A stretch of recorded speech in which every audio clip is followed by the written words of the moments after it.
Donc bonsoir, je m'appelle Senta Depuy, je suis journaliste belge, je travaille pas mal en Suisse, notamment pour Covid Hub régulièrement, et je suis spécialisée dans le domaine de la santé, notamment le domaine de la santé globale. J'ai vu arriver la pandémie, on va dire. J'ai publié un article dans un magazine qui s'appelait Nexus, et donc un an avant, ça s'appelait le plan mondial pour la vaccination, et dont je pense la conférence de ce soir est une forme d'aboutissement. Donc voilà, cet article, je l'ai republié aussi. J'ai une lettre personnelle qui s'appelle la lettre de Senta. Et puis on peut lire différents articles, notamment sur le sujet de ce soir. Et il y en a un qui vient de paraître dans le magazine Néo-Santé. Et donc voilà, je vais maintenant vous entretenir de ce sujet qui est malheureusement très important, très urgent, et dont je regrette que peu de journalistes et peu de gens parlent, que ce soit des journalistes, des politiques. Il y a vraiment une forme de mutisme, en tout cas une absence de parole dans ce qui devrait être un débat essentiel aujourd'hui. Donc c'est pourquoi je vous propose, en fait, je vais d'abord vous poser une petite question. Qui connaît déjà un peu le sujet ? Ok. Ben voilà, merci de me le dire. Donc en fait, je vous propose de faire... parce que l'objectif, c'est qu'on puisse avancer ensemble. Donc je vais faire un récapitulatif quand même. Je vais essayer de faire ça en 3 parties ce soir. Un récapitulatif de ce qui va des 12 instruments principaux, donc le traité pandémie et le règlement sanitaire international. Donc quels sont les enjeux actuels ? Qu'est-ce qui risque d'être voté très probablement au mois de mai à l'Assemblée mondiale de la santé ? Une deuxième partie, ce sera plus donc quels sont les enjeux ?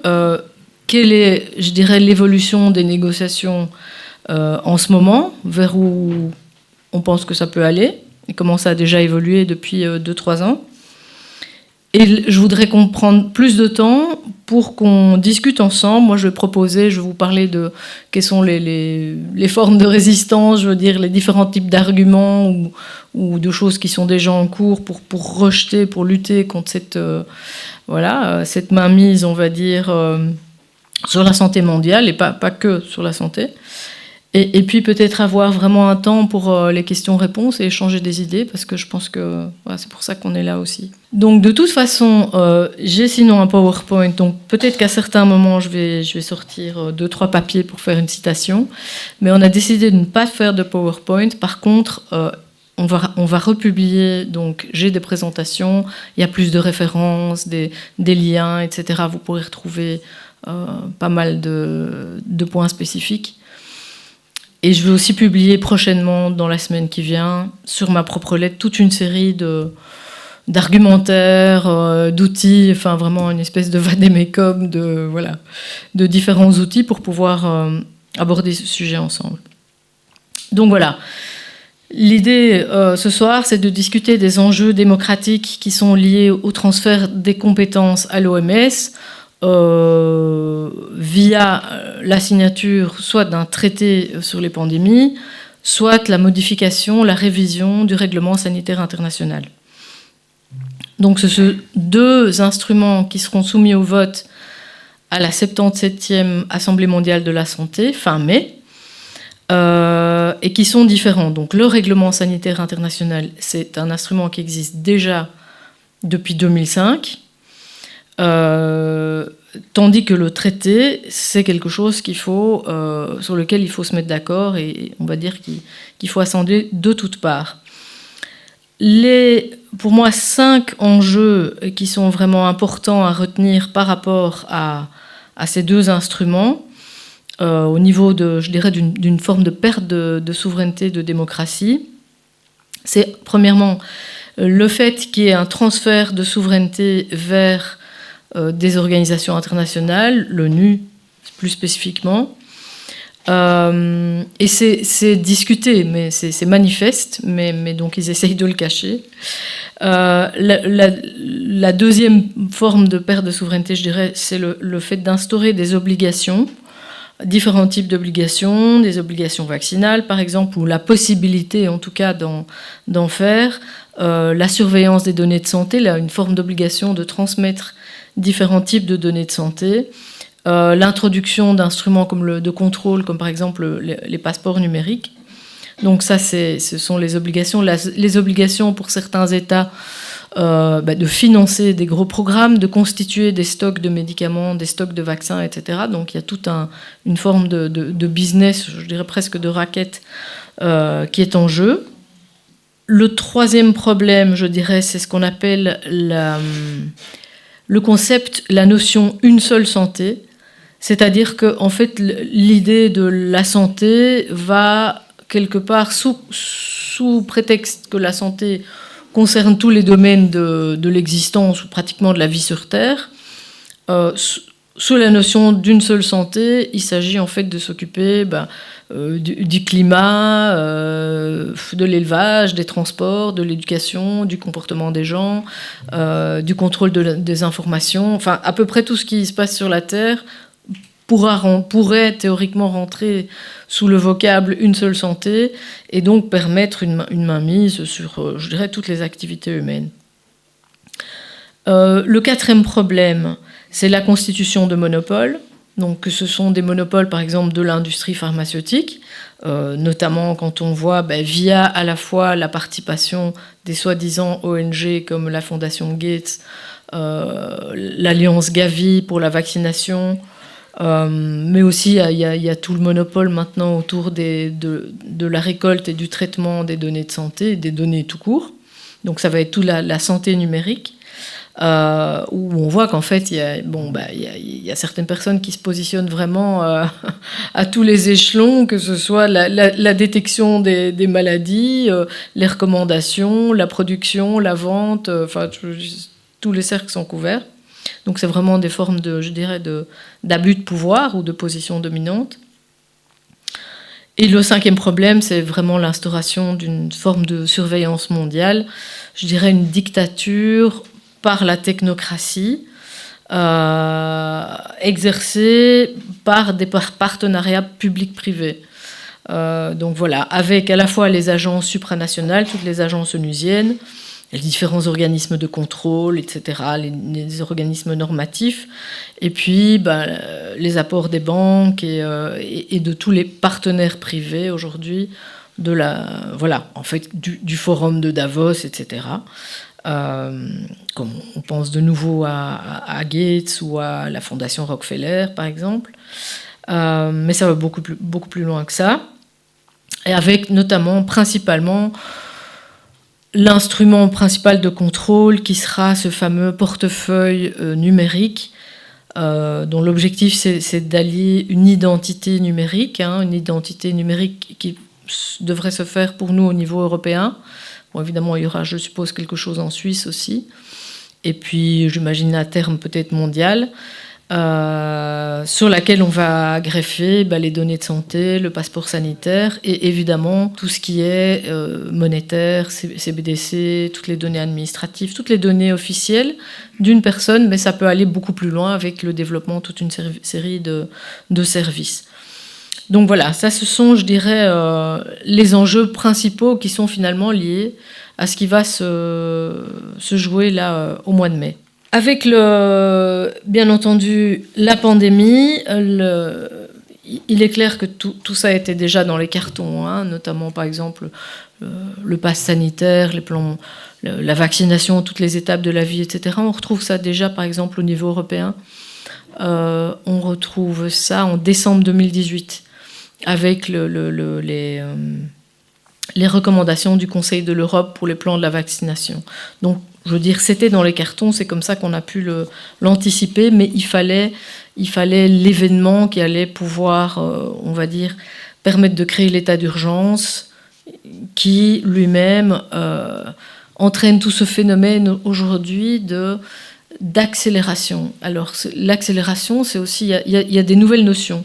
Là, il y a eu ce qu'on appelle l'acte accélérateur. Donc, dès, je pense, avril 2020, les différents pays du monde et les partenaires de l'OMS, la Banque mondiale, Bill Gates, etc., se sont associés pour dire il faut mettre en place des processus de législation accélérée, législation d'exception. Donc c'est comme ça qu'on a, par exemple, permis d'écarter tout ce qui était la législation, la réglementation sur les OGM en Europe au mois de juillet. Ça a été voté en 3 semaines de temps, sans rapport, sans débat en commission, sans rien en fait. Et on a dit, ok, c'est l'urgence, carte blanche pour les nouvelles technologies vaccinales, hein, donc ARN, ADN. Et c'est comme ça qu'aujourd'hui, évidemment, on veut créer tout ce nouveau marché. Idem, il s'est passé une sorte de coup d'État, je dirais, au niveau de l'Union européenne. Il est clair qu'au niveau de l'Union européenne, il y a un objectif en parallèle avec tout ce qui se passe ici avec l'OMS et le RSI. Il y a vraiment un objectif de vider les États membres de leurs compétences et d'en faire pratiquement des coquilles vides. Donc, particulièrement en ce qui concerne la compétence santé.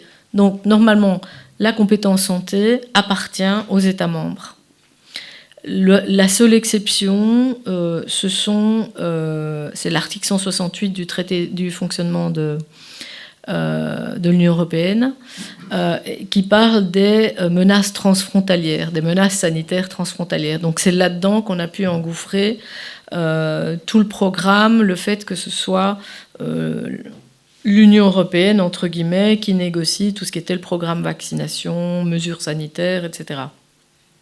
C'est ce qu'ils veulent pérenniser aujourd'hui, et donc essayer progressivement en fait, de retirer carrément cette compétence santé aux États membres.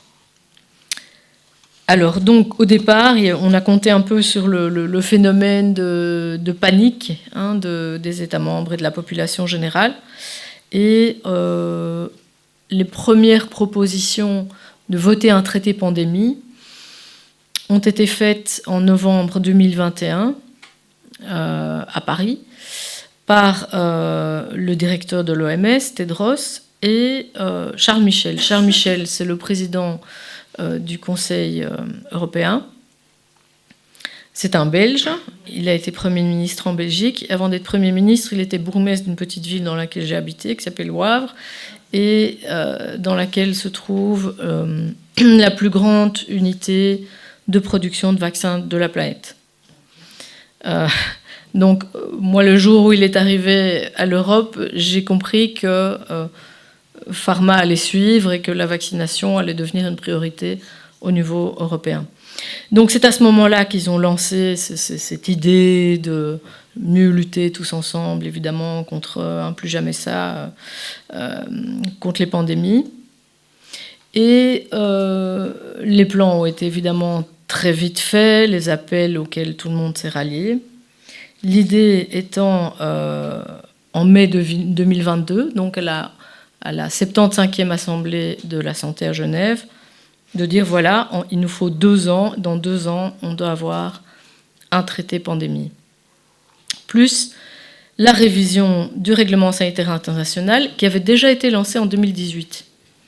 Donc, mais évidemment, l'idée de les faire coïncider et d'avoir quelque chose de beaucoup plus large avec le traité des pandémies. Alors, c'est intéressant parce qu'à ce moment-là, il y a eu une sorte de coup d'État, je veux dire un coup, enfin voilà, Tedros a tenté un coup pour faire passer en force une première, on va dire, un premier nombre, une première série d'amendements au règlement sanitaire international. Je ne sais pas si vous vous souvenez de l'affaire de la variole du singe, mais ça s'est passé précisément au mois de mai, pratiquement la semaine durant laquelle il y avait la réunion ici à Genève. Donc, en fait, l'idée était de remettre une couche médiatique, une couche de panique pour dire il faut absolument, et il a failli y parvenir, il faut absolument faire passer toute une série de règlements de ce traité, de voter une série d'amendements, au RSI. Ça n'a pas fonctionné, précisément parce que certains pays, et des pays africains, c'est-à-dire qu'on le doit à l'Afrique, l'Inde et le Brésil, qui à l'époque étaient toujours sous Bolsonaro, sous le régime de Bolsonaro, on dit non, mais ici il y a un problème, vous êtes en train de vous attaquer à la souveraineté des États et des citoyens. Mais ils ont bien compris qu'en fait, l'objectif, c'était de donner un pouvoir, une sorte de pouvoir absolu à l'OMS et un pouvoir vraiment renforcé à son directeur, de pouvoir plus ou moins déclarer des pandémies où lui semble, quand bon lui semble, de pouvoir imposer toute une série de mesures. Donc là, je vous parle des premières versions, tant de ce qu'ils ont pensé dans le traité et dans la révision du RSI. Donc donner une forme de pouvoir absolu à l'OMS et à son directeur, pouvoir imposer des mesures, y compris à sortir des sanctions pour les pays qui seraient réfractaires, on va dire, donc pouvoir imposer toutes les mesures qu'on a connues pendant la pandémie, forcer et accélérer la production des vaccins. Donc ça, c'était déjà leur premier objectif. Ça n'a pas fonctionné grâce à ces pays. Suite à ça, il y a eu une sorte de prise de conscience et il y a des pays qui ont dit oui, mais bon là, il faudrait quand même voir à ce qu'on respecte les droits humains. Il faut savoir que dans la première version, ce qu'on a appelé le zéro draft du traité pandémie, il était question de supprimer l'article 3, qui est un article fondamental dans lequel on dit, écoutez, toutes les mesures sanitaires doivent quand même respecter les droits de l'homme. Là, finalement, on avait décidé que c'était plus nécessaire, que voilà, face aux urgences, à l'équité, etc., à la solidarité, au fait que tout le monde doit bénéficier des vaccins, c'était passé à la trappe. Donc il y a quand même quelques pays qui se sont réveillés et il y a eu, je dirais, une sorte de rétropédalage en disant, en tout cas une série de déclarations en disant, bon ok, on a compris, les pays vont rester souverains. Mais bien entendu, l'agenda est resté le même. Donc à ce moment-là, on était quand même, et l'Europe a embrayé le pas, on était quand même dans quelque chose de beaucoup plus direct. Je cite en novembre 2022 la stratégie globale de santé de l'Union européenne, donc sur leur document officiel. Voilà, je vous cite texto. On dit quand même « Un nouvel ordre mondial en matière de santé est en train d'émerger et l'Union européenne doit contribuer à le façonner par un engagement plus stratégique et plus efficace. » Ailleurs, dans le même document, on cite « La gouvernance mondiale devra être recentrée sur le maintien d'un système multilatéral fort et réactif, avec en son centre une organisation mondiale de la santé qui soit aussi durablement financée qu'elle est responsable et efficace. » Etc. Voilà. L'Union européenne devrait piloter le processus consistant à combler les lacunes existantes dans la gouvernance mondiale. Je pense qu'il y en a qui se sont fait quand même un petit peu des illusions. Mais donc voilà, on voit que c'est nommé. Alors quand on a parlé de manière répétée, les personnes qui se sont opposées à ces projets depuis 2 ans en disant écoutez, bon là, la gouvernance mondiale par la santé, on n'est pas tous d'accord. Bien depuis un certain temps, les documents ne sont plus en ligne, ne sont plus accessibles. Donc je remarque qu'en fait, avant de faire... Je ne sais pas si c'est pas uniquement moi, mais en tout cas, les documents que nous citons dans des articles ou dans des présentations, et je vois que maintenant, ils ne sont plus accessibles. C'est un peu frustrant. Donc il y a quand même eu une évolution, je dirais, ces 2 dernières années, par rapport à tout cet agenda. Alors quand on parle du concept « une seule santé », je ne l'ai pas illustré tout à l'heure, mais je vais peut-être le faire maintenant, je ne sais pas si j'ai des exemples, mais c'est vraiment le concept « une seule santé ». Ça regroupe tout ce que j'ai cité, donc ça peut être l'éducation, l'agriculture, le transport, absolument les comportements, l'étude des comportements humains, l'énergie, les flux migratoires, enfin ça va très très loin. Et le climat, comme vous l'avez déjà compris, je pense que depuis que les gens ont compris que ça faisait partie d'un agenda de contrôle, l'engouement pour l'agenda du climat a baissé. Et donc, on voit qu'il y a eu des investissements, notamment de BlackRock et des grands fonds, qui sont en train de retirer leur bille de l'agenda climatique. Donc là, je pense qu'on en parle un peu moins. Mais on voit bien que tout ça était censé rentrer dans le traité pandémie. Donc ça va très très loin. Alors où est-ce qu'on en est maintenant dans les négociations aujourd'hui ? Donc on a eu au départ, pour le traité pandémie par exemple, on a eu ce qu'on a appelé le zéro draft, et puis on a eu d'autres versions, et maintenant en fait on ne nous laisse plus voir les derniers textes, pour deux raisons, c'est-à-dire que dès qu'ils sont publiés, il y a toute une série de personnes, on va dire, qui les analysent, de juristes, qui s'en emparent, ou tout simplement, on va dire, de militants, de groupes d'experts qui s'en emparent et qui les décortiquent et qui essayent d'attirer l'attention. Et parce qu'il y a une série de désaccords, et donc ces textes ne sont pas encore, en réalité, ne sont pas encore réellement mis au point.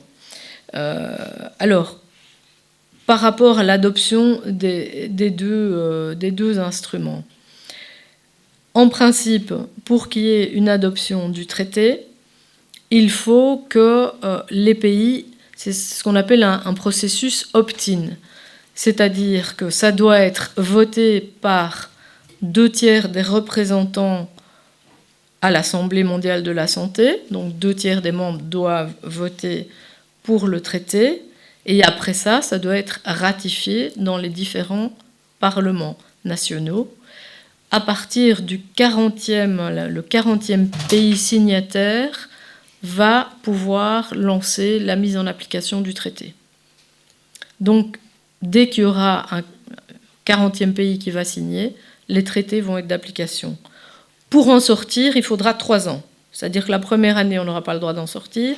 Et une fois qu'on demandera d'en sortir, il faudra encore 2 ans avant que ce soit effectif. Donc une fois qu'on signe, on est embarqué pour 3 ans. À l'inverse, en ce qui concerne le règlement sanitaire international, là, c'est beaucoup plus rapide et beaucoup plus simple. C'est-à-dire que là, c'est un processus opt-out. Il suffit qu'une majorité, que 50% des représentants, donc au mois de mai, se mettent d'accord pour adopter les amendements, pour que ceux-ci entrent immédiatement en vigueur. Et là, le processus est un opt-out. Les pays auront 10 mois. Alors ça, c'est contesté. En principe, c'était 18. Maintenant, c'est 10. Il y a toute une dispute autour de ça. Mais en tout cas, ce qu'eux veulent faire passer, les pays auront 10 mois pour, on va dire, réfuter, s'opposer, rejeter les amendements, dire voilà, notre pays, nous n'acceptons pas ces amendements. C'est évidemment beaucoup plus compliqué. La troisième chose qui me paraît extrêmement préoccupante, donc pour le moment, techniquement, officiellement, légalement, les débats et le vote devraient déjà être reportés. Pourquoi ? Parce qu'en principe, c'est quand même le principe d'une démocratie, c'est qu'on soit informé dans les divers parlements nationaux à l'avance des textes sur lesquels on va devoir voter, surtout avec des accords aussi énormes, sur des sujets aussi vastes et aussi contraignants. Donc l'objectif, par exemple, là où le règlement sanitaire international ne servait que de cadre de recommandation, comme ça a été le cas, l'OMS a fait des recommandations. L'idée principale, c'est qu'on passe à des contraintes, des recommandations qui soient contraignantes, voire éventuellement avec des mécanismes de sanction. Donc normalement, tout ça doit être discuté à l'avance au sein des parlements respectifs. En principe, selon le propre article du RSI, l'article 55, tous les textes doivent être soumis 4 mois avant le vote. Donc, ça veut dire fin janvier. Donc, en réalité, ce n'est pas légal. Selon leurs propres règles, que l'OMS respecte seulement ses propres règles, selon les propres règles de l'OMS, il faudrait déjà reporter le vote, soit à un moment ultérieur avec on va dire une assemblée extraordinaire au cours de l'année, soit à l'année suivante. Ils en sont tout à fait conscients. Les 2 amendements qui ont été déjà modifiés, parce qu'il y a déjà eu des modifications au RSI, à chaque fois, ils ont chaque fois, on va dire, remis les propositions 4 mois avant. Donc ça, ce serait déjà un argument légal pour dire le vote ne peut pas avoir lieu et il peut être rejeté. Mais apparemment, c'est pas un problème pour eux de continuer à fonctionner dans un cadre, on va dire, illégal. Il est fort probable que tout soit négocié en secret jusqu'à la dernière minute, peut-être même jusqu'à la semaine de l'Assemblée. Donc là, on voit bien qu'on est quand même dans un processus qui sort complètement du cadre démocratique. Heureusement, fort heureusement, on sait que pour l'instant, ils ne sont pas d'accord. Donc on pourrait se dire, hurrah, il y a peu de chances que finalement le texte soit voté. Je crains qu'on ne trouve de nouvelles formes juridiques pour essayer de faire passer, probablement pas tout le texte, mais en tout cas certains points. Et donc c'est là où il faut rester très prudent. C'est-à-dire que même si, entre guillemets, il n'y a pas de traité, alors déjà il n'y aura pas de traité dans le sens où la forme juridique du traité a déjà été rejetée. D'habitude, un traité, c'est vraiment un texte où on a des articles qui sont très précis et codifiés, dont on ne va plus sortir. Comme ils n'arrivaient pas à se mettre d'accord là-dessus, la forme suivante, ça a été de dire on va faire des accords avec des protocoles. Donc c'est un accord cadre avec des protocoles. Ça, c'est une grande spécialité en Belgique. L'accord cadre, qu'est-ce que c'est en fait ? C'est un système où on prévoit un transfert de compétences. C'est-à-dire on se met d'accord pour transférer une série de compétences, on va désigner des groupes d'experts, des parlements, des représentants, des commissions, etc. On transfère un certain nombre de compétences, on transfère des sommes d'argent, où on s'engage à le faire, et puis il y a les protocoles. Les protocoles donc, vont permettre en fait d'adapter au fur et à mesure, d'année en année, de modifier tout ce qu'on a envie. Donc ça, c'est ce qu'on fait en Belgique, on vote des accords cadres, où on peut toujours finalement naviguer et adapter au gré des formations politiques et des lobbies la législation. Donc voilà, c'est ce qui est prévu pour le moment, on va dire, au niveau du traité. Maintenant, je pense que même si ça ne fonctionne pas, ils risquent de se mettre d'accord sur certains points spécifiques, quitte à en laisser tomber d'autres. Je sais qu'ils sont en train de chercher une autre forme juridique, c'est ce que j'entends dire, et éventuellement pour pouvoir éviter qu'il y ait une ratification nécessaire, quoi. Donc pour pouvoir faire passer certains points comme des opt-out. Un point important dont je n'ai pas encore vraiment parlé, c'est tout le système, le développement d'un système de surveillance sanitaire. C'est-à-dire, c'est la surveillance des populations, identifier des catégories de personnes, je ne sais pas, on va dire les personnes âgées, les personnes diabétiques, les personnes qui ont des problèmes de santé. Donc ça, c'est vraiment des choses qu'ils veulent faire pour pouvoir les cibler avec des thérapies, des mesures qui évidemment vont suivre avec l'industrie pharmaceutique. Et c'est aussi détecter un service vraiment de détection des agents pathogènes de par le monde entier, qui serait géré complètement par l'OMS.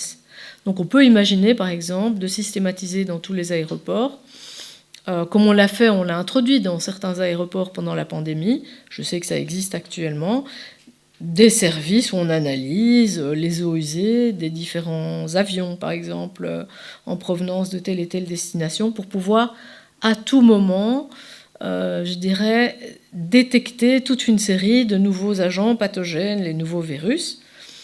Et donc, là, de mettre en mouvement, en action, tout ce qui va suivre, c'est-à-dire éventuellement soit des déclarations de potentiel pandémique, parce que c'est là où va la folie, c'est que dans ces deux instruments, on prévoit une déclaration, c'est magnifique, ils appellent ça des fakes. Je crois que c'est pandemic, health emergency, enfin bon voilà. Ce sont des potentiels, des urgences potentielles. Elles n'existent pas, mais elles pourraient avoir lieu.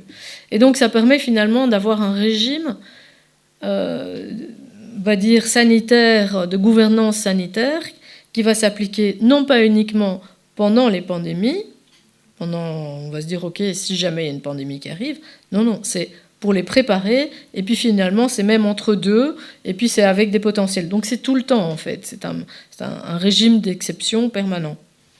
Et donc évidemment de préparer toute une série, dès qu'on détecte des épidémies ou des urgences sanitaires potentielles, de faire fabriquer des stocks de vaccins, de médicaments, etc. Donc c'est de prévoir, d'obliger, là il y a des obligations pour les pays, des engagements à constituer des stocks de produits sanitaires. Et évidemment à les financer. Donc je pense que le budget qui a été cité, c'est d'un budget annuel d'environ 30 milliards de dollars. Donc c'est pas mal. Le budget actuel était de 4 milliards. Là, je pense qu'on est passé vers 10 milliards. Et par exemple, d'inciter, de demander aux pays de prélever soit des impôts, mais des contributions obligatoires pour financer l'OMS. Voire de prévoir des mécanismes de remboursement de la dette par le Fonds monétaire international et la Banque mondiale. Par exemple, une forme de remboursement, ce serait on annule la dette, mais vous financez tout le système pandémique, toute l'économie, parce que c'est vraiment une économie qui est en train de se mettre sur le marché, avec le développement de tous les nouveaux produits, les thérapies géniques, les nouvelles technologies, les vaccins ARN, etc. Donc c'est quand même un gros marché qu'il y a derrière. Donc voilà. Alors maintenant, je vais dire quels sont les arguments qui s'y opposent, les arguments et les puissances, on va dire les forces en présence qui s'opposent à ça. Alors je vais peut-être parler d'abord des États-Unis. Les États-Unis ont toujours un rôle assez double pour moi. C'est-à-dire que d'une part, c'est quand même le complexe militaire, industriel, pharmaceutique, etc., bancaire, pas uniquement, mais quand même essentiellement américain, qui est derrière tout ça, en grande partie. Et en même temps, donc c'est toujours les Américains qui arrivent, le deep state, comme on dit, américain, qui arrive pour on va dire, faire signer tous ces traités, mais ils sont toujours les premiers à dire « Oui, mais chez nous, on n'a pas voulu signer, les républicains sont contre, ça peut empiéter sur la souveraineté des États. » C'est un petit jeu qui se joue, à mon avis, depuis pas mal de temps. On voit ça sur tout ce qui se passe avec le climat. Ils sont là pour pousser tout le business du climat, etc. Mais ils sont là ils sont toujours les premiers à dire « Ah, je suis désolé, nous, on n'a pas pu signer. » Donc là où c'est intéressant, c'est de voir qu'au mois de septembre, lors du vote du budget, la Chambre, alors je ne sais pas s'ils sont arrivés au bout là, mais en tout cas il y a eu un premier vote avec la Chambre des représentants à voter un budget qui vraiment demandait explicitement le retrait de l'OMS, le retrait de pratiquement toutes les agences onusiennes, y compris du Forum économique mondial, etc., en disant ce sont des attaques contre la souveraineté nationale.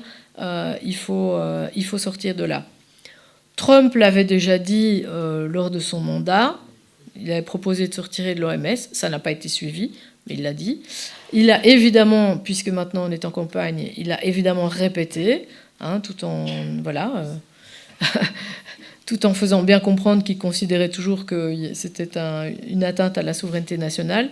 Et Kennedy s'est également prononcé contre, pour le retrait de l'OMS et contre les traités. On ne sait pas très bien ce qui va se passer, mais évidemment, ça pourrait quand même pas mal changer la donne si l'un de ces deux candidats gagne. Par contre, si c'est l'autre, là, ça va être le programme pandémique, à une vitesse accélérée. Mais c'est quand même important de savoir ça. Alors, il y a quelques sénateurs qui s'impliquent là-bas. Il y a quelques experts et lanceurs d'alerte qui font un peu le tour du monde et qui alertent beaucoup de gens. Il y a le docteur Meryl Nass et toute une série de militants. Il y a James Roguski qui est, je dirais, le fer de lance de toute la résistance contre ces deux traités. Donc je vous donnerai après, si vous voulez, dans les lettres, toutes les indications. C'est Door to Freedom, qui rassemble vraiment, je dirais, toutes les forces internationales autour de ces deux sujets. Donc ça me paraît déjà encourageant. En Europe, on a de manière isolée quelques politiques qui se sont exprimés. Il y a une douzaine de parlementaires européens qui ont écrit à l'OMS et qui ont également interpellé la Commission et l'Union européenne pour poser des questions en disant qu'est-ce que vous êtes en train de négocier ? Est-ce qu'il y a, oui ou non, des amendements qui impliquent un transfert de souveraineté de l'Union ou de ses États membres ? Est-ce qu'il y a, oui ou non, des amendements qui menacent les libertés individuelles ? Quelles sont les actions de la Commission européenne pour sauvegarder les libertés, notamment par rapport aux données de santé ? Excusez-moi. Et il y a toute une question, vraiment un débat maintenant qui doit se faire, un jeu de pouvoir entre les États membres, autant qu'ils le fassent, et l'Union. Parce qu'en fait, ce qui est en train de se faire en parallèle et qui est assez grave, c'est que maintenant on est dans un processus de révision du traité de Lisbonne, donc du traité de fonctionnement de l'Union européenne. C'est-à-dire qu'il s'agit de changer les règles, les prises de décision. Avant, on devait avoir des prises de décision à l'unanimité des États membres. Aujourd'hui, alors on peut comprendre que certains mécanismes soient facilités, mais dans ce travail de révision, de réforme des traités, est inscrite le transfert de compétences de tout ce qui est le domaine de la santé vers l'Union européenne, des États membres vers l'Union européenne. Donc ce n'est pas la seule chose qui est dedans, mais c'est évidemment un morceau fondamental. Donc c'est quand même chaud. Alors il y a un Premier ministre slovaque qui s'est exprimé contre. Il a dit qu'il allait tout rejeter. Je pense que les Hongrois vont faire de même. Donc il y a quelques pays de l'Est qui ont bien compris quand même ce qui se passe. Pendant la pandémie aussi, il y a plusieurs pays de l'Est qui se sont insurgés contre, on va dire, des tournures autoritaires, qui ont réagi. Et chez nous, malheureusement, c'est pas encore le cas. Donc voilà, il y a une série d'experts, de médecins, il y a eu des pétitions. Donc voilà, je pense que c'est maintenant, on a 2 mois pour vraiment mettre le paquet, on va dire, et essayer de faire bouger les lignes.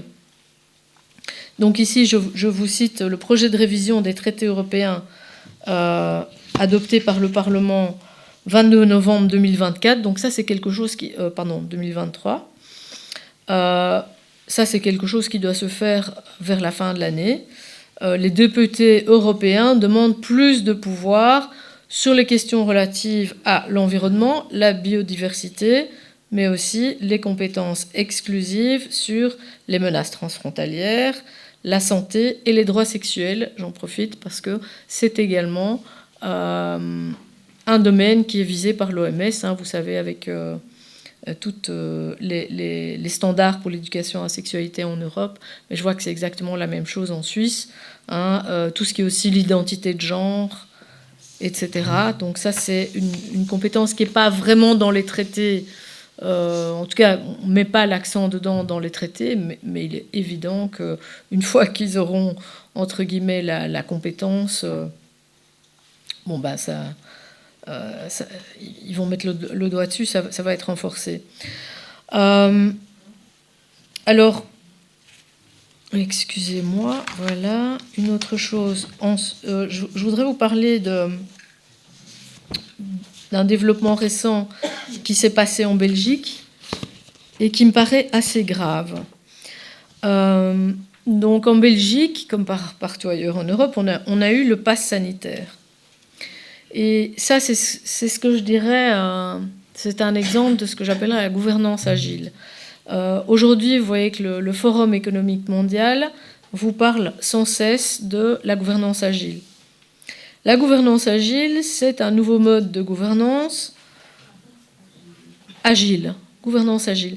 C'est un mode de gouvernance, en fait, je pourrais résumer en 2 mots, c'est la technique du fait accompli qui permet de se passer des parlements, de la vie des parlements. Voilà, c'est ça la gouvernance agile.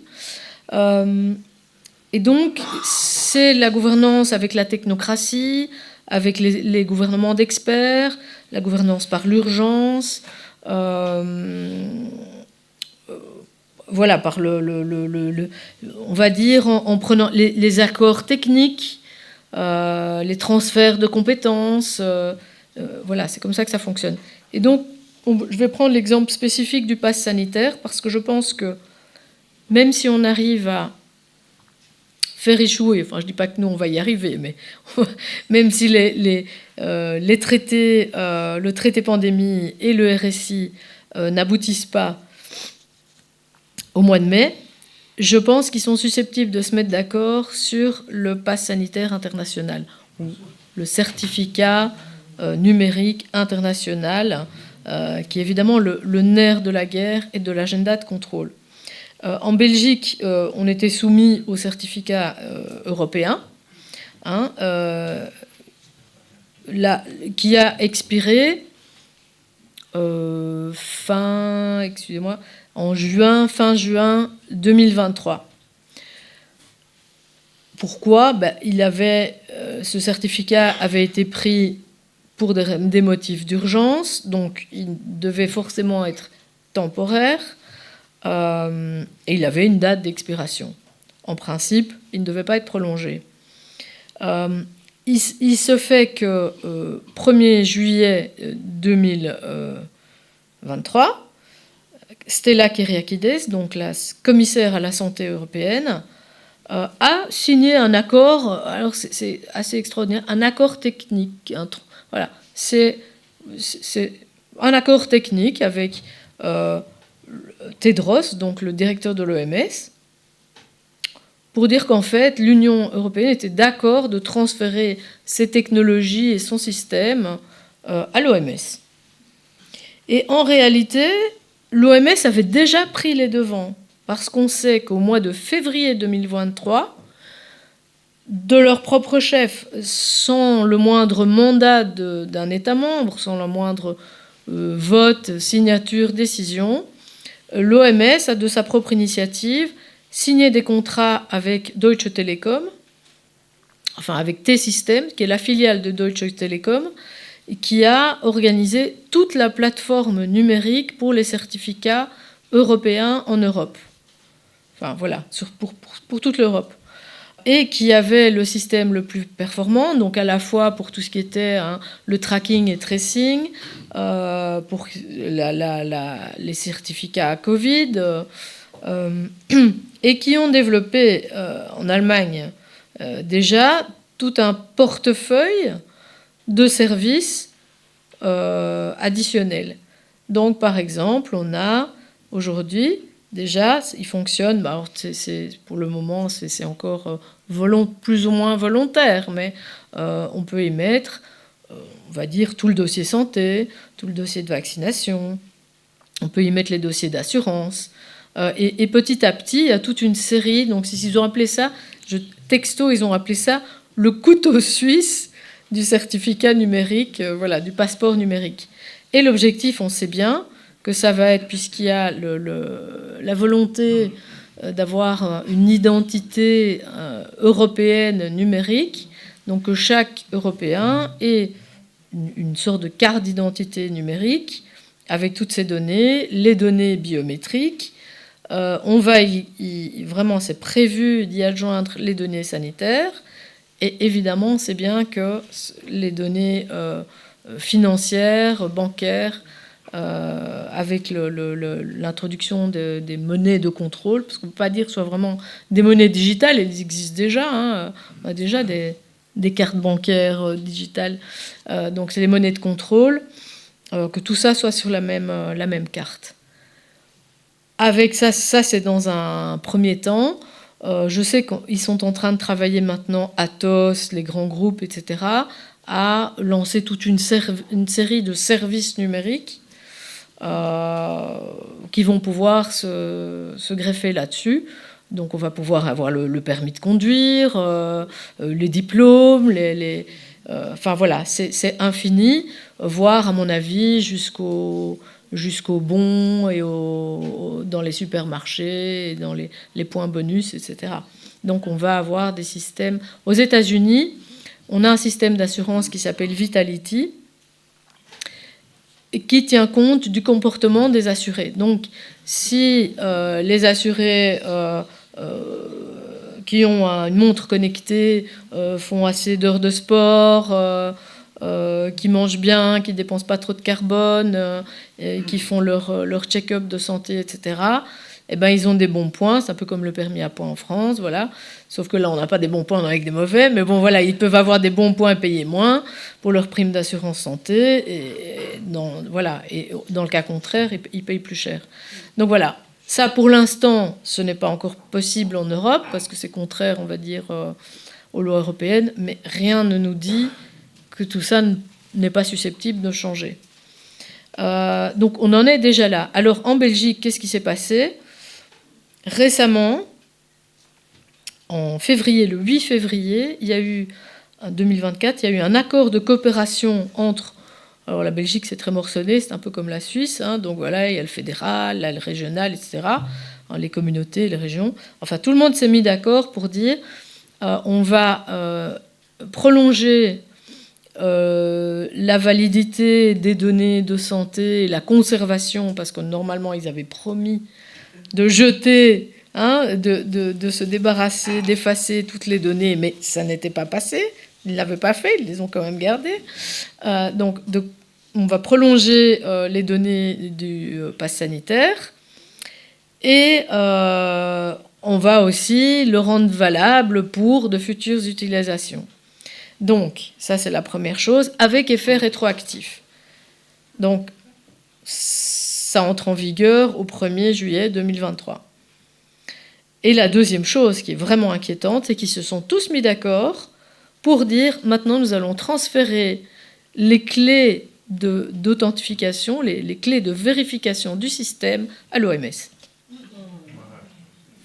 Donc là, voilà, sans rien demander à personne. Enfin, je veux dire, bon, bien sûr, ils sont mis d'accord, mais enfin, il n'y a pas eu de débat, il n'y a rien eu du tout.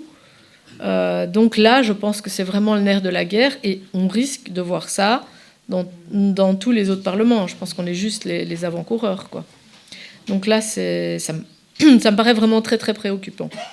Donc, ils ont d'abord demandé un avis au Conseil constitutionnel, qui a estimé que voilà, il fallait faire une balance entre l'urgence, etc., et les impératifs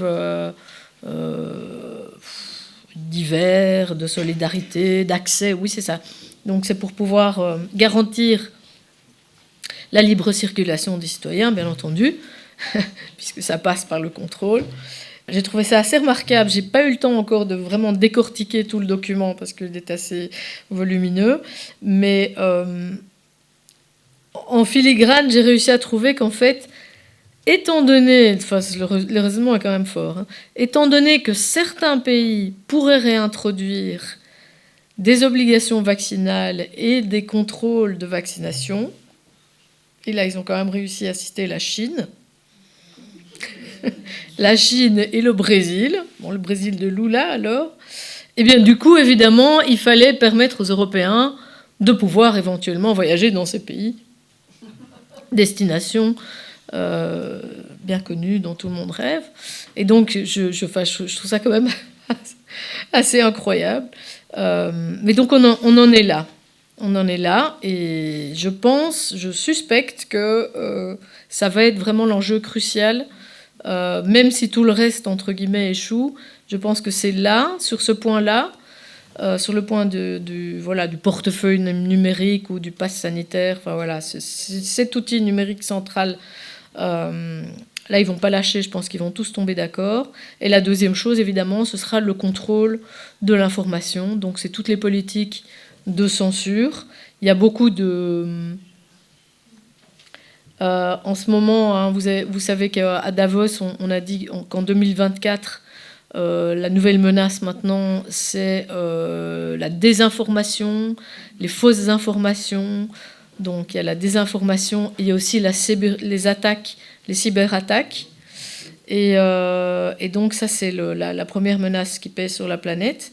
Et donc là, l'ONU, par exemple, l'OMS vient de s'allier à différentes agences onusiennes, donc de lutte contre le terrorisme, la criminalité, etc., pour renforcer. Il va y avoir tout un programme ensemble pour vraiment contrôler l'information, bon, sous prétexte d'attaque des données de santé. Après, c'est pas impossible que ça arrive, évidemment. Mais surtout pour museler toutes les informations qui pourraient contredire la doxa médicale sur Internet. Donc voilà, là, je pense que sur ces deux points, à mon avis, ils vont mettre le paquet, ils vont trouver des accords au mois de mai. Alors, un petit point, je pense qu'après, on parlera peut-être de la Suisse. Moi, j'ai juste envie de peut-être passer en revue quelques arguments importants. Je pense qu'aujourd'hui, pour lutter contre ça, il va falloir trouver non seulement les bons moyens de communiquer, mais aussi les bons arguments, parce que c'est très technique. Dire aux gens, vous savez, il va y avoir un traité qui va être signé, la souveraineté, tel et tel article, c'est pas facile de motiver les gens. Je dirais, il faut des éléments concrets. Donc moi, je pense que l'élément, maintenant qu'on sait, on a, je dirais, la quasi-certitude que le pass sanitaire va être la pièce centrale. Je pense que c'est un élément dont il faut s'emparer, absolument, dans la communication et dans le, je dirais, le contre-lobby. La deuxième chose, c'est la définition de pandémie. Là, c'est un argument sur lequel ils ne sont pas encore d'accord entre eux. Donc ça, c'est bien de le savoir. Là, on a aussi, je pense, une carte à jouer. On a une carte à jouer dans deux façons. Premièrement, parce qu'on peut prouver qu'en réalité, il n'y a pas eu de mortalité excessive en 2020 lorsqu'il y avait le coronavirus. Les seuls pics de mortalité sont dus au fait qu'on a interdit les gens de se soigner et qu'on leur a donné des médicaments qui en ont achevé certains. Et au fait qu'on a considéré comme patients des gens qui étaient en bonne santé, mais chez qui on a fait des tests. C'est les fameux porteurs asymptomatiques. Donc voilà, ça c'est des choses qu'on peut démontrer. Donc il n'y a pas véritablement eu de pandémie. Et la deuxième chose qui est importante, et là on a publié la traduction d'un article sur COVIDUP, c'est d'attaquer la notion de risque pandémique. Il y a un institut qui s'appelle l'Institut Brownstone, qui est allé voir sur quelle base finalement l'OMS et la Banque mondiale, puisque c'est eux qui font le rapport, hein, et le forum de Davos, se base, quels sont les arguments pour dire oui, il va y avoir des pandémies, il va absolument y avoir des nouvelles pandémies, le risque est gravissime. Bon, ce sont des rapports qui ont été élaborés par toujours les mêmes, c'est-à-dire Metabiota, le labo qui est le réseau de laboratoires en Ukraine avec des gains de fonction, avec la famille Biden, etc., pas pour ceux qui connaissent. Donc voilà, quelque chose qui est très contestable. Et le cabinet McKinsey, comme d'habitude. Une fois qu'on va voir derrière, au niveau de la science, les données scientifiques sont faibles. Et donc ça, c'est aussi un point qu'il faut, je pense, souligner. C'est-à-dire qu'il faut déjà dégonfler l'argument de base qui dit « Mon Dieu, en cas de pandémie ». Attendez les amis, revenons déjà à l'argument de base. Il n'y a pas vraiment eu une pandémie, et je ne pense pas qu'il va y en avoir. Voilà, déjà, il faut s'attaquer à ça. Donc voilà. Une autre chose qui doit être, je pense, soulignée, c'est le système de monopole, de racket de l'OMS, enfin, qui dirige l'OMS, en grande partie Bill Gates et certaines organisations privées. Donc les contributions de l'OMS, rappelons-les, il y a 20% qui sont des contributions obligatoires des pays membres, des cotisations en fonction du PIB et du nombre d'habitants. Mais les 80% restants sont des contributions volontaires. Ce ne sont pas des contributions privées, mais sont des contributions volontaires. C'est-à-dire que ces contributions volontaires sont des contributions fléchées, assignées, où celui qui paye peut décider à quoi va servir l'argent. Donc évidemment, je vais prendre l'exemple de la Belgique. Si la Belgique fait une contribution volontaire, eh bien, elle va par exemple le faire pour le programme de vaccination contre la malaria. Sachant que GlaxoSmithKline, chez nous, qui emploie X milliers de personnes, travaille depuis 25 ans contre un vaccin contre la malaria, et que ça va faire du business, et qu'on a investi dedans, etc. Donc voilà, c'est comme ça que ça fonctionne. Donc évidemment, il faut quand même que les gens... Je pense qu'il est quand même indispensable de montrer le cycle où on a les mêmes acteurs qui vont être là aux premières loges en instaurant le système de dépistage des nouveaux virus ou agents pathogènes contre lesquels il va falloir lutter, qui sont les mêmes qui ont préparé et investi dans les fonds de préparation aux pandémies, le fonds CEPI, qui sont les mêmes qui ont des accords pour une autorisation de mise sur le marché accélérée avec les agences sanitaires. C'est le cas, par exemple, la Fondation Gates a des accords spécifiques avec la FDA aux États-Unis pour avoir des autorisations accélérées des produits qu'ils financent par ailleurs avec la Fondation Gavi, avec la Banque mondiale, etc., et qui vont pouvoir eux-mêmes recommander comme étant obligatoires, et que les pays vont payer, vont être obligés de payer parce qu'ils se sont engagés à constituer des stocks. C'est vraiment un racket perpétuel et pour lesquels on va payer des campagnes de promotion et sur lesquelles les compagnies pharmaceutiques auront une exonération complète de responsabilité en cas de dommage. Enfin, on est parti... je ne comprends pas comment le monde accepte encore ça. Donc là, il faut quand même mettre en lumière ce genre d'escroquerie. C'est l'escroquerie à grande échelle. Je pense qu'un autre aspect intéressant, là, je pense qu'il faut toujours voir quels sont les interlocuteurs qu'on a, et en fonction de ça, quels sont les arguments auxquels ils sont sensibles. Mais effectivement, souligner aussi que nous avons affaire à des escrocs. Donc, on pourrait par exemple faire le portrait du directeur de l'OMS, Tedros.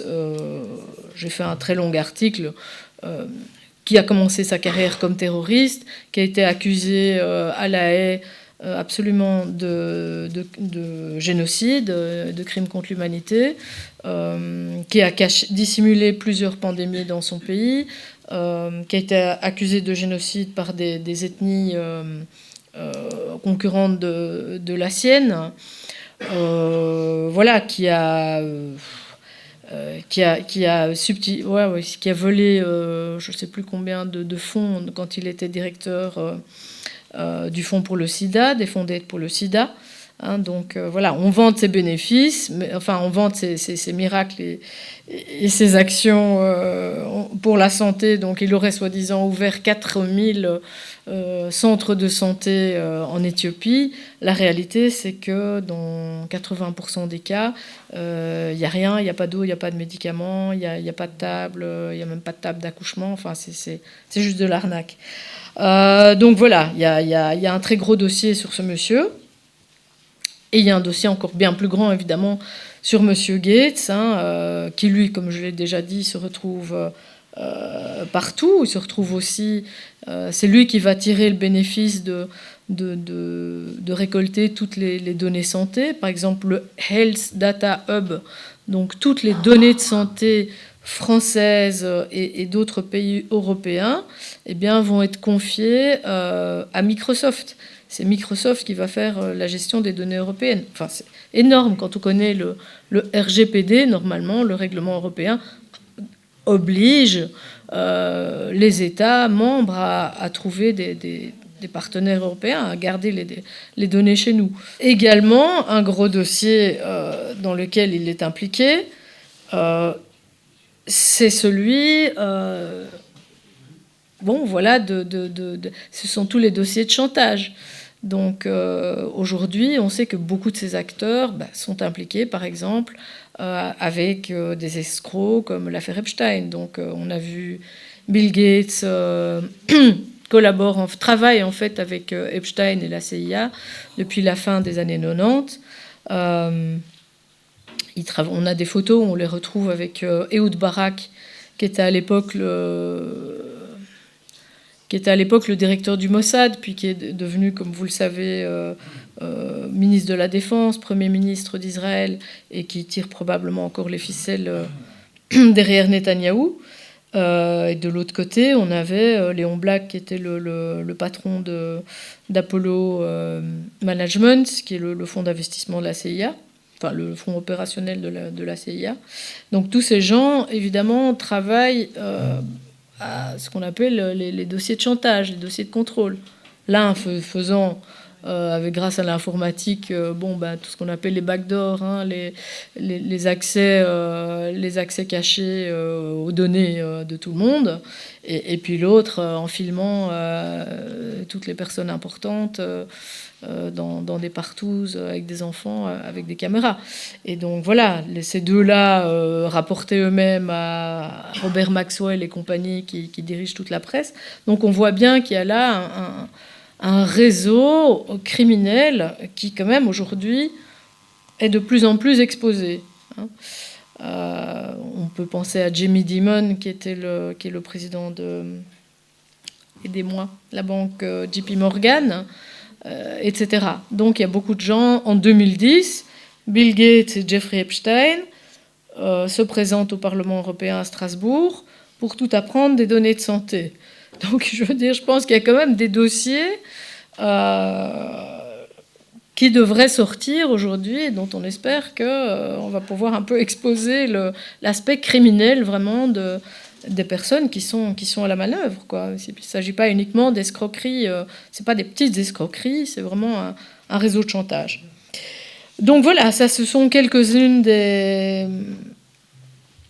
Je pense des arguments que l'on peut utiliser, voilà, pour lutter contre tout cet agenda international de la pandémie. Je vois par exemple... Une chose qui m'inquiète aussi, c'est dans toute cette gouvernance agile, c'est le fait qu'en fait, les agences internationales s'organisent entre elles sans plus passer par les États membres. Donc, en ce qui concerne le pass sanitaire, l'OMS négocie avec l'IATA, qui est l'Agence internationale des transports aériens.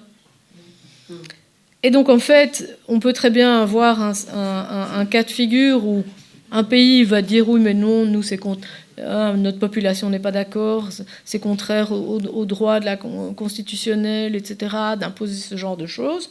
Très bien, restez chez vous, mais si vous voulez prendre l'avion,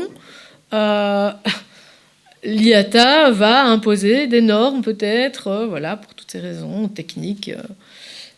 Et donc voilà, on dira, ben oui, voilà, c'est pas la faute des États membres, c'est juste au-dessus d'eux que ça se passe. Donc ça, c'est ce à quoi on assiste en ce moment. Voilà, je pense avoir...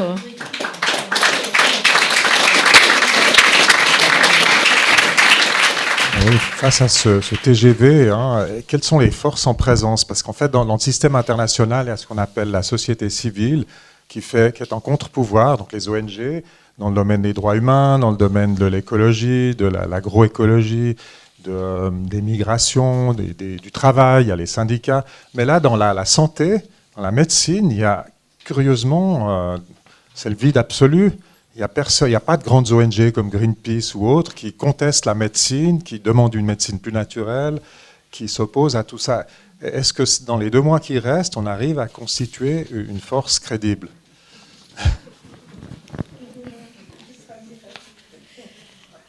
Alors, il y a des... Alors, il y a des individus plus que véritablement des groupes, mais qui se mobilisent beaucoup et qui font un peu le tour qui alertent des gens dans différents parlements. Il y a certains débats dans certains parlements, pas partout. Il y en a en Nouvelle-Zélande, il y en a eu en Grande-Bretagne, il y en a eu un tout petit peu en Irlande. Pas assez, à mon sens, que pour que ça fasse véritablement la différence. Il y en a eu en Suisse aussi. J'entends qu'en Suisse, on n'a pas parlé de la Suisse. J'osais pas trop, parce que je me suis dit, bon, après, c'est pas une Belge qui va venir raconter aux Suisses ce qui se passe chez eux. Donc, mais si j'ai compris, il y a quand même une cinquantaine de députés, je pense, suisses-allemands, qui ont interpellé, là, le Parlement... Donc je ne sais pas où ils en sont, mais en demandant qu'en tout cas il y ait une transparence, que déjà éventuellement il y ait une votation publique, etc., une consultation, une votation publique là-dessus. Le problème, c'est qu'en fait, il y a un changement dans le récit, c'est-à-dire qu'ils ont essayé le passage en force, avec la peur, la pandémie, etc. Et petit à petit, c'est un peu comme quand on crie au loup, à force de répéter, bon, les gens, ils ont pris 1 vaccin, 2 vaccins, 3 vaccins, puis on a dit, attends, le variant, bon, maintenant c'est bon, vous pouvez crier le variant, les masques, les trucs. Bon, il y a ce qu'on appelle une sorte de fatigue pandémique, ils ont décrit ça, ils ont constaté ça, etc. Donc ils ont changé, c'est à ce moment-là qu'on a vu s'opérer le changement de discours. On ne parle plus tellement des risques de la pandémie, mais aujourd'hui, donc ils ont compris qu'il ne fallait plus aller vers le discours autoritaire, avec la peur, mais qu'il fallait mettre l'accent, faire une sorte de transition, et le modèle chinois, faire une sorte de transition vers, ils le disent eux-mêmes, on a tous les documents, vers tout ce qui est la santé globale, donc quelque chose de beaucoup plus positif, une seule santé, la santé climatique, la solidarité, etc. Donc c'est là, ça va être la souveraineté personnelle. Ils reprennent en fait nos arguments. Donc en fait, je pense que ces gens nous lisent, honnêtement. C'est pas du tout une question d'ego, puis il n'y a pas que moi qui lise, mais à la fois nos documents disparaissent et en même temps, on retrouve notre propre vocabulaire. Donc maintenant, ils ont tout le temps le mot souveraineté à la bouche. Et ils disent, ben voilà, ça, vous allez pouvoir être souverain, avoir toutes vos données de santé sur une seule application, et ça va vous permettre une plus grande autonomie, et on va garantir que vous ne serez pas hacké par des personnes malveillantes, etc. Et donc ça va vous donner une autonomie. Donc ils reprennent nos discours, et en même temps, il y a énormément de secrets. Donc on ne sait pas contre quoi on doit se battre, on n'a pas les textes. Et quand on leur dit « mais vous êtes en train d'attaquer la souveraineté », mais non, pas du tout. Ah, mais non, pas du tout. Et donc c'est la même chose. Quand les gens vont devant les parlements, la Tedros récemment, on a aussi publié un article là-dessus, il s'est vraiment énervé et il a dit mais on nous accuse de vouloir empiéter sur la souveraineté des États, mais pas du tout, ce sont des fake news.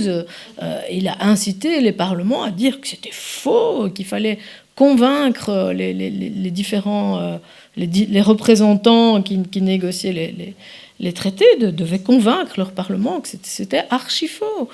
Bon, mais on a l'habitude qu'ils mentent, comme c'est des gens qui mentent, ils ont prouvé, on sait qu'ils mentent. Donc, mais c'est compliqué. Donc, il n'y a pas moyen de dire ah ben voilà un texte, ils veulent faire ça, ils l'ont dit, on va le faire, répondez. C'est un peu fuyant, quoi, comme essayer d'attraper un poisson. Donc, moi, je pense qu'il y a quand même moyen de faire certaines choses. Et voilà, je vais vous partager, je m'en suis déjà ouvert tout à l'heure, mais une action qu'on a faite sur un autre sujet, mais il n'y a pas longtemps en Belgique, qui a vraiment... c'est la première fois, ça fait plusieurs années que je ne fais pas que de journalisme, mais je suis souvent engagée sur plusieurs thématiques, donc voilà, les manifestations, les pétitions, les lettres aux parlementaires, les courriers. On a fait cracher le serveur du Parlement européen, d'ailleurs, avec avant le pass sanitaire. J'avais fait une lettre qui avait été signée par Robert Kennedy Jr., d'ailleurs, avec tout un argumentaire scientifique et tout. C'était vraiment béton, scientifique, juridique. Bon, on a fait cracher leur serveur, et puis après, bon, évidemment, c'est considéré comme des cyberattaques. Mais donc, voilà, tout ça, je vais dire, parmi toutes ces actions, jusqu'à présent, la seule qui, pour nous, a fonctionné, et c'est pour ça que je vous la soumets éventuellement, je vous invite à en faire une similaire, c'est ce qu'on a fait en Belgique avec le programme EVRAS. EVRAS, c'est le programme d'éducation à la sexualité pour les enfants. C'est le même partout, maintenant ils mettent le paquet là-dessus. Au mois de juin, en 2023, personne n'avait jamais entendu parler de ce truc. Voilà, ça passait vraiment sous le radar, comme on dit. Et puis on s'est dit, il faut qu'on bouge. Et on a essayé, en fait, on s'est dit, au lieu de dire aux gens, il faut lutter contre ça, etc., quelque chose d'un peu plus didactique. On a dit, au lieu d'aller toujours imposer des vérités de manière assez frontale, avec des grands trucs rouges et des points d'exclamation, on s'est dit, on va simplement proposer aux gens de répondre à une enquête. Donc on a fait un site qui s'appelle démocratieparticipative.eu, donc ça, on peut tout à fait héberger des enquêtes d'autres pays européens. Et là, on a mis 10 questions, mais les questions étaient très claires. Je dis, voilà, j'ai pris des exemples noir sur blanc, formulés. Voilà, pensez-vous que, selon le guide d'éducation à la sexualité, voilà, à partir de l'âge de 9 ans, il faut apprendre à connaître les usages positifs et négatifs de la pornographie. Voilà, ça, c'était dans les manuels. Donc, vraiment avec des points très concrets, quand même fort interpellants. Et ce qu'on a fait, c'est que c'est vraiment c'est ça qui est amusant, c'est qu'on a réussi à contourner toute la censure numérique. On a utilisé le bon vieux flyer. Et donc, on a fait le petit papier. On a pris un demi-million de papiers. Et là, on a fait des lettres, des émissions sur Internet avec des lanceurs d'alerte, etc., en disant, si vous êtes motivé par cette question, n'hésitez pas, vous écrivez, venez chercher une boîte avec 2000 flyers et vous les distribuez dans votre quartier. Et c'est ce que les gens ont fait.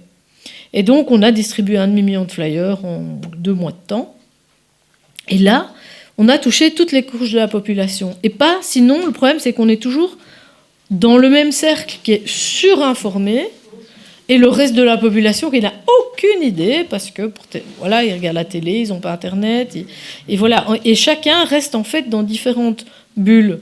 Et là, on savait, bien sûr, on sait bien qu'il n'y a que 1%, c'est du toute boîte, quoi. Hop. Donc on sait bien qu'il n'y a qu'1% des gens qui vont répondre, encore que là, on a eu 45 000 réponses, ce qui est énorme. En général, c'est 1 à 2%. Donc sur 1 demi-million de flyers, voilà, ça fait presque 10%, 8%, c'est très très bien. Et ça, grâce à ça, vraiment, là, du coup, tout le monde s'est mis à en parler. Et là, les médias ont été obligés de s'en saisir. Ils n'ont pas eu le choix, parce que tout le monde en parlait. Donc on a forcé le barrage médiatique. Là, on a commencé à avoir des émissions sur les télés, où on a aussi choisi des gens qui étaient très compétents, mais très sympathiques, pas du tout dans la confrontation, qui passaient bien. Et le gouvernement a un peu paniqué, je vous avoue, parce qu'ils étaient vraiment acculés. Voilà. Donc on a aussi eu des manifestations. Ça a pas mal marché. Notamment, on a été très surpris, la communauté musulmane, en fait, s'est emparée de l'affaire. Bon, à Bruxelles, c'est une communauté très importante. Et on a vu les femmes musulmanes en masse qui ont manifesté sous la fenêtre des députés. Et c'est la première fois que les policiers, qu'il y a moyen de briser un barrage de police, ils ont pas osé. Enfin, je pense que s'ils s'étaient mis à taper sur des femmes musulmanes, le lendemain, je veux dire, la ville était à feu et à sang. Enfin, voilà, les députés, ils auraient plus osé aller acheter le pain, quoi. Donc voilà, ils n'ont pas eu le choix. Mais le pouvoir féminin, je pense que c'est vraiment une chose importante qu'on néglige trop. Je pense que ça a beaucoup passé par les femmes, tout ça. Donc si on arrive à mobiliser les femmes, c'est bien. Et ce qui s'est passé, c'est qu'à la fin, bon, malheureusement, il faut s'y attendre. Une fois que le gouvernement est en perte de stratégique, on va dire, au niveau du récit et de popularité, on passe la main au service secret. Et puis donc là, il y a toujours l'événement qui renverse où ils essaient de renverser la vapeur. Donc là, on a eu les écoles qui ont été incendiées. Bon, moi, il y a des enquêteurs de police qui m'ont dit qu'en fait, on avait coupé les caméras, etc. Et donc là, tout à coup, des tracts d'extrême droite avec le même nom que... vraiment nazi, pur jus, quoi, avec des croix gammées, etc., avec le même nom que celui de notre site. Mais ça n'a pas pris, donc en disant qu'on était des néo-nazis, etc. Et ça n'a pas marché. Ça n'a pas marché. Parce que je pense qu'on avait déjà trop pénétré, et il y avait eu une certaine modération aussi. Donc les gens s'étaient déjà saisis de la question. Et là où je dirais... Je pense qu'on a marqué une victoire. Ils n'ont pas changé la loi pour autant, mais il y a quand même une sorte de marche arrière du politique. Ils n'osent pas du tout faire la même chose qu'ailleurs. Donc les crèches avec les pièces pour jouer au docteur, avec les enfants tout nus, là, ça je vous assure qu'en Belgique ça ne passera pas. Et maintenant, là où je pense que c'est vraiment vers ça qu'il faut aller, c'est-à-dire que dans toutes les écoles, ou en tout cas dans la plupart des écoles du royaume, il y a des parents, des comités de parents, et la population s'est saisie de la question. C'est-à-dire qu'ils s'intéressent, ils vont voir les directeurs d'école. Ok, on vous a à l'œil. Qu'est-ce que vous allez organiser sur ce programme ? Qui va parler ? Quand les enfants reviennent, qu'est-ce qu'on t'a raconté à l'école, etc. Et donc, il y a des groupes de parents qui se réunissent, etc. Et donc là, c'est là où je pense il faut vraiment réussir à mobiliser la population sur quelque chose qui la touche personnellement. C'est la difficulté avec les traités OMS, parce que la signature d'un traité, non. C'est pas, tel article, des concepts, c'est compliqué. Donc je pense qu'il faut trouver des choses simples qui vont avoir un impact direct. Mais le coût du flyer, honnêtement, c'est la première fois qu'on réussit une action. Et donc moi, on va le refaire, évidemment. Là, on est en train de travailler sur les questions. Voilà, c'était un peu long, mais je pense que ça vaut le coup d'essayer. Je me permets juste d'ajouter quelque chose. Bien sûr. C'est un argument justement qui sortirait des traités et tout ça, de la procédure, ça serait de dire on ne pourra plus se soigner comme on l'entend, on ne pourra plus aller chez l'acupuncteur ou prendre des huiles essentielles. Enfin, on ne pourra plus choisir la médecine qu'on veut. On nous imposera une médecine, des antibiotiques, et on n'aura plus le choix. Ça pourrait passer, non ? C'est exactement ça, et c'est vrai que j'ai oublié d'en parler. Vraiment, merci de rappeler ça. Donc c'est dans toute cette affaire qu'on a vu en France avec l'exemple de l'article 4. Je ne sais pas qui est au courant. Levez la main si vous êtes au courant de l'article 4. Ouais, pas tout le monde. Donc en France, il y a eu il y a ce qu'on appelle la loi sur les dérives sectaires.